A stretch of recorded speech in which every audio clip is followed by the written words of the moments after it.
Islamic speech میں آپ لوگوں کا خیر مقدم ہے۔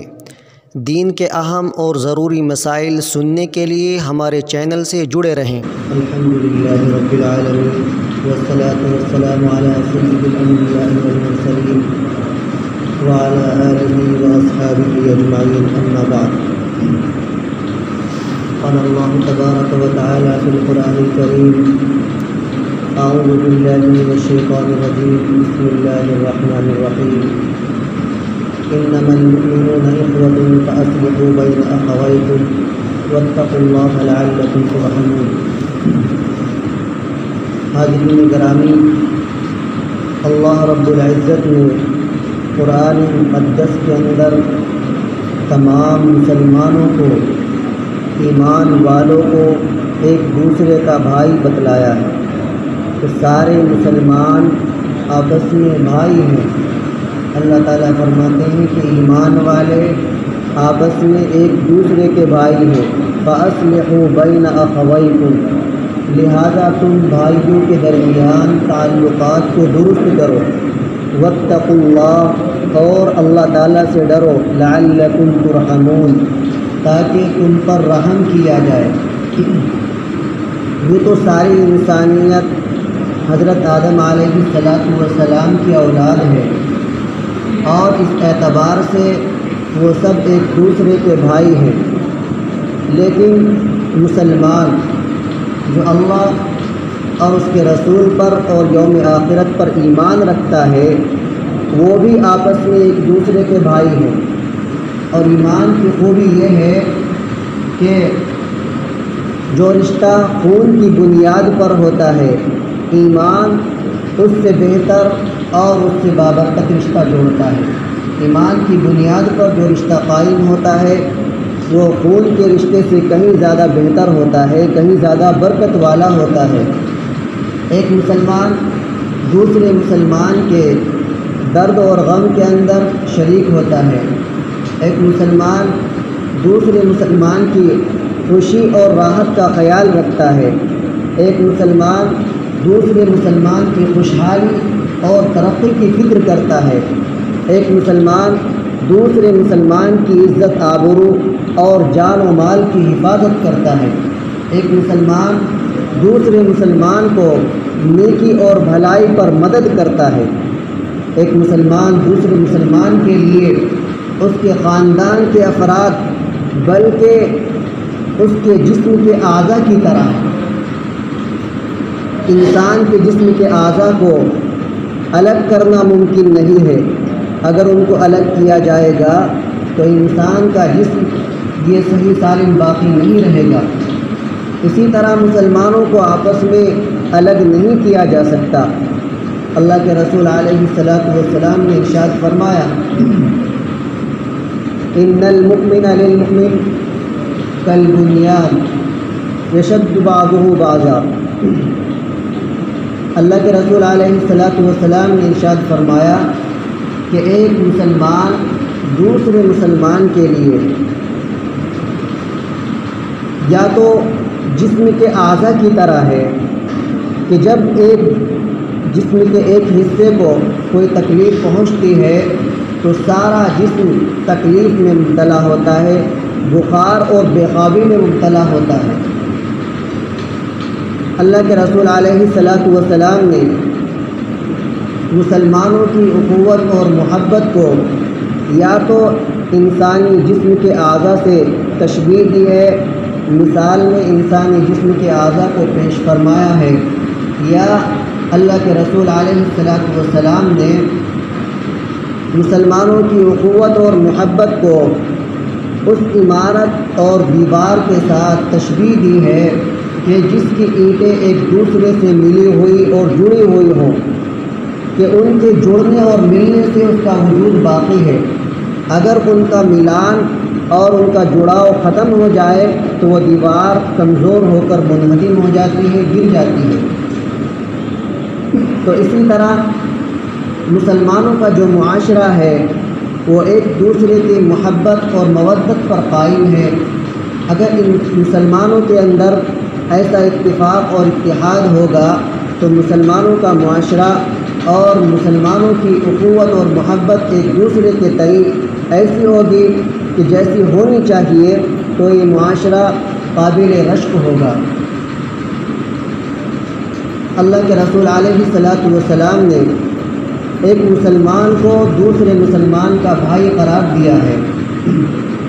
مسلمان وہ ہے جو اللہ اور اس کے رسول پر ایمان رکھتا ہو اور یوم آخرت پر ایمان رکھتا ہو، چاہے وہ کسی ملک کا رہنے والا ہو، چاہے وہ کسی رنگ و نسل کا ہو، کسی قوم اور خاندان کا ہو، کسی قبیلے اور برادری کا ہو، چاہے وہ کسی جماعت اور مسلک سے تعلق رکھتا ہو، لیکن اگر وہ مسلمان ہے تو وہ دوسرے مسلمان کا بھائی ہے، اور اخوت اسلامی کے لیے اس کا مسلمان ہونا کافی ہے، اور اس کے مسلمان ہونے کی وجہ سے اس کے لیے وہ سلوک اور محبت ہونی چاہیے۔ نبی کریم صلی اللہ علیہ وسلم نے حضرت عبداللہ ابن عمر رضی اللہ عنہ کی روایت میں بیان فرمائی ہے۔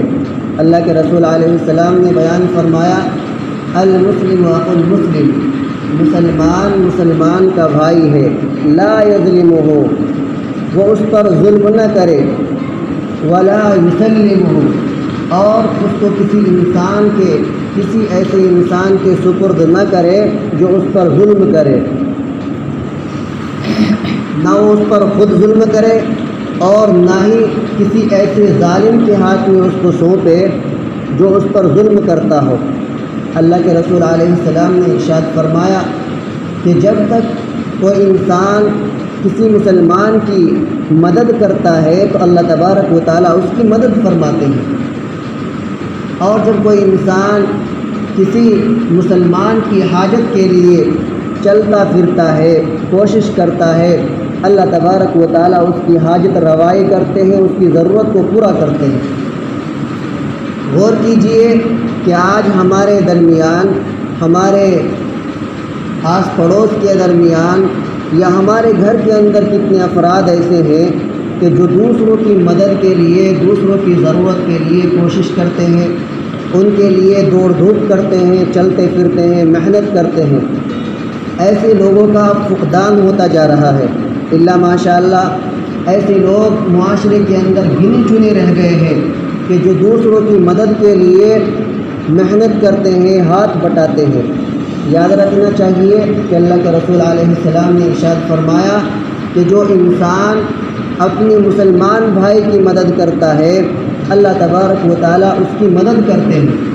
اور اللہ کے رسول علیہ السلام نے فرمایا کہ جو انسان کسی مسلمان بھائی کی تکلیف دور کرتا ہے، اللہ تبارک و تعالیٰ قیامت کے دن اس کی تکلیف کو دور کریں گے۔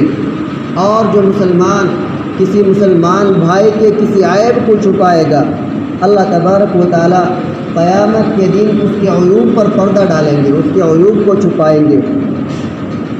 تو یہ ساری چیزیں ایسی ہیں کہ جن کا ہمارے اندر وجود ہونا چاہیے، جو ہمارے اندر پائی جانی چاہیے۔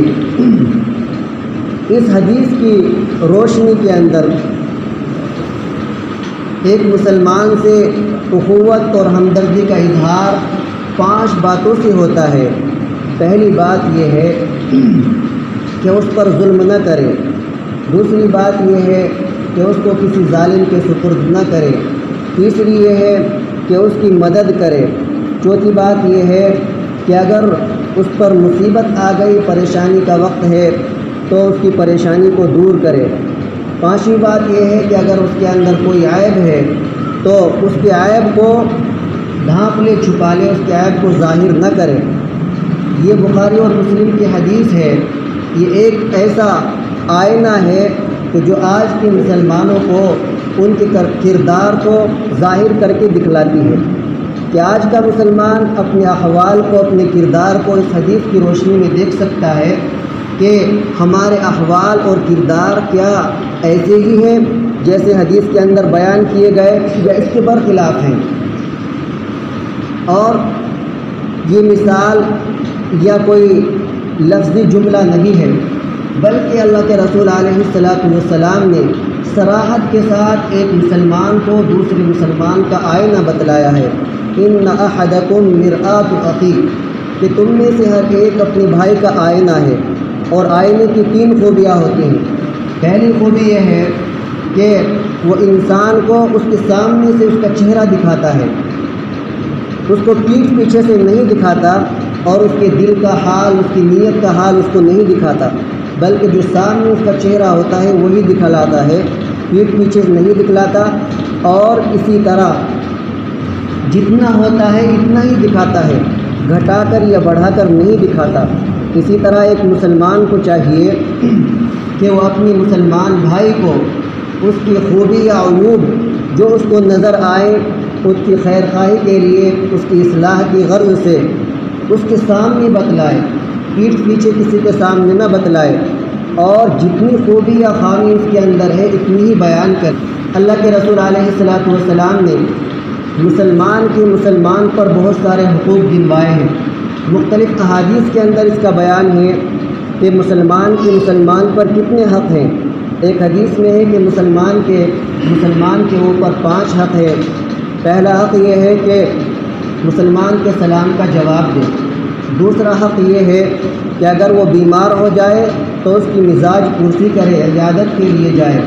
تیسرا حق یہ ہے کہ اگر وہ مر جائے تو اس کے جنازے میں شرکت کرے۔ چوتھا حق یہ ہے کہ اگر وہ دعوت کرے تو اس کی دعوت کو قبول کرے۔ اور 5واں حق یہ ہے کہ اگر اس کو چھینک آئے اور وہ الحمدللہ کہے تو اس کے جواب میں یرحمک اللہ کہے۔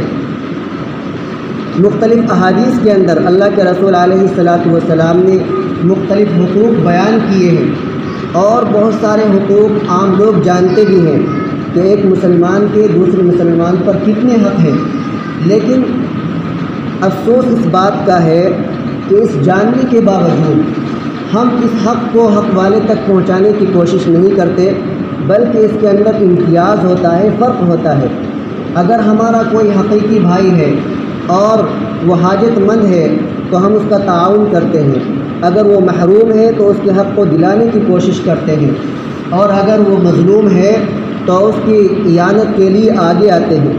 لیکن اگر کوئی دوسرا مسلمان محروم ہے، مظلوم ہے، یا اس کا حق کسی نے دبا رکھا ہے، لیکن وہ ہمارے قبیلے کا نہیں، ہماری برادری کا نہیں، ہمارے پڑوس کا نہیں، ہمارا رشتہ دار نہیں، تو اولاً تو ہم اس کی مدد کے لیے اٹھتے ہی نہیں، اور اگر اٹھتے بھی ہیں تو ہمارے دل کے اندر وہ جذبہ نہیں ہوتا جو اپنے حقیقی بھائی کے لیے ہوتا ہے، جبکہ یہ اسلامی روایت کے سراسر خلاف ہے۔ صحابہ کرام کی زندگی کو دیکھیے اور ان کو دیکھ کر ان کی مثالوں سے سبق لیجیے۔ حضرت عمر رضی اللہ تعالیٰ عنہ کی خلافت کا زمانہ ہے۔ ایک نوجوان سفر کرتا ہوا جاتا ہے، دھوپ کی شدت کی وجہ سے وہ راستے میں آرام کے لیے ایک جگہ اترتا ہے اور اپنے اونٹ کو رسی سے باندھ دیتا ہے۔ اس کی آنکھ لگ جاتی ہے، وہ اونٹ رسی توڑ کر برابر والے کے باغ میں چلا جاتا ہے۔ باغ کا مالک جو بوڑھا ہوتا ہے وہ چلاتا ہے اور اس اونٹ کو ایک پتھر مارتا ہے، جس کی وجہ سے وہ اونٹ زخمی ہو جاتا ہے۔ وہ نوجوان گھبرا کر اٹھتا ہے اور غصے میں آ کر اسی پتھر سے اس مالک کو مار دیتا ہے اور اس کا انتقال ہو جاتا ہے۔ یہ دیکھ کر باغ کے مالک کے لڑکے دوڑتے ہوئے آتے ہیں اور اس کو پکڑ کر حضرت عمر رضی اللہ تعالیٰ عنہ کی عدالت میں لے جاتے ہیں تاکہ اپنے باپ کا قصاص لیا جائے، اس کا فیصلہ کرایا جائے۔ وہ نوجوان دربار میں حاضر ہو کر اپنی غلطی کا اعتراف کرتا ہے کہ واقعی میری غلطی ہے، لیکن وہ اپنی سزا کو قبول کرنے سے پہلے عرض کرتا ہے کہ امیر المؤمنین مجھے ایک دن کی مہلت دی جائے تاکہ میں اپنے گھر جا کر واپس آ جاؤں۔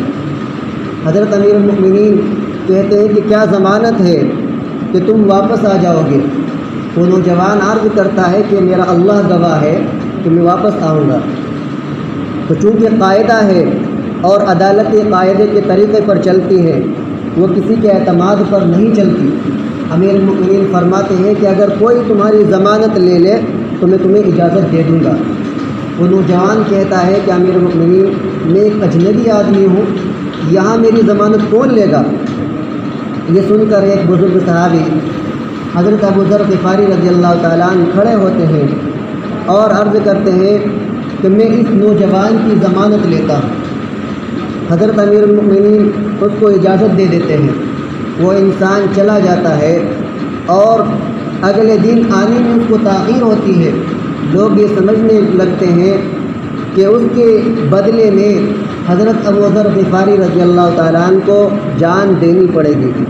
کچھ ہی دیر کے بعد وہ نوجوان ہانپتا کانپتا حاضر ہوتا ہے اور تاخیر کی معذرت کرتے ہوئے کہتا ہے کہ اصل بات یہ ہے کہ میرے والد کا انتقال ہو گیا تھا اور انہوں نے ایک ایسا مال چھوڑا تھا کہ جس کا علم میرے سوا کسی کو نہیں، اور میرا ایک بھائی ہے، تو میرے دل میں یہ بات آئی کہ اگر میں اس کو بتلائے بغیر قصاص میں مارا گیا تو اللہ کے دربار میں اپنے بھائی کے مال کو دبانے کا مجرم قرار دیا جاؤں گا، اس لیے میں مہلت لے کر اس کو بتلا کر آیا ہوں اور اپنے سزا کے لیے تیار ہوں۔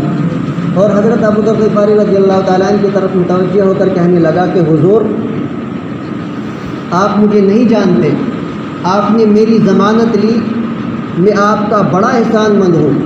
حضرت ابو ذر غفاری رضی اللہ تعالیٰ عنہ نے فرمایا کہ میں نے تمہاری ضمانت اس لیے لی تھی کہ کل کو اللہ کا حبیب محمد صلی اللہ علیہ وسلم کہیں یہ سوال نہ کر لے کہ میرا ایک امتی تھا جو ضمانت کے لیے تمہاری طرف دیکھ رہا تھا، تم نے اس کی ضمانت اس لیے نہیں لی تھی کہ وہ اجنبی تھا، پردیسی تھا، تم اس کو نہیں جانتے تھے۔